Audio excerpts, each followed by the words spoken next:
اگر کوئی انسان 5 وقت کی نماز میں سنت و نوافل کو چھوڑ دے، اکثر و بیشتر چھوڑ دے، اور صرف فرض ادا کرے، اور ساتھ میں اس کی نیت یہ ہو کہ میں پہلے فرض کا پابند ہو جاؤں، اس کے بعد جو ہے سنت و نوافل کا بھی پابند ہو جاؤں گا، تو اس حوالے سے ایسا کرنا یا ایسی نیت رکھنا کیسا ہے؟ اس میں ہماری رہنمائی فرمائیں۔ بیٹا یہ شیطان کا دھوکہ ہے کہ پہلے فرض کی عادت ہوئی، ان کو دیر کتنی لگتی ہے فرضوں میں اور سنتوں میں، اور منٹوں کا تو کام ہے، گپے مارتے ہوئے آدمی گھنٹے لگا دیتا ہے۔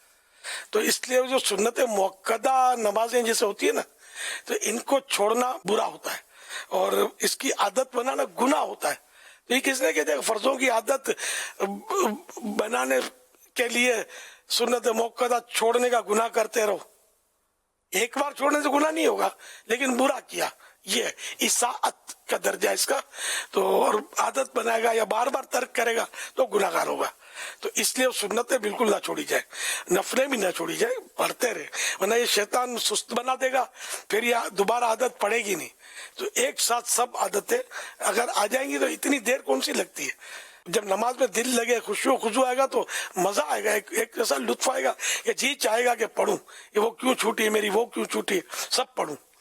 اللہ پاک توفیق دینے والا ہے۔ اور اس طرح کی لوگ باتیں کرتے ہیں کہ خالی فرض پڑھ لو، یہ اچھے لوگ نہیں ہیں۔ آقا کی سنتوں سے روکنے والا وہ اچھا آدمی نہیں ہوتا۔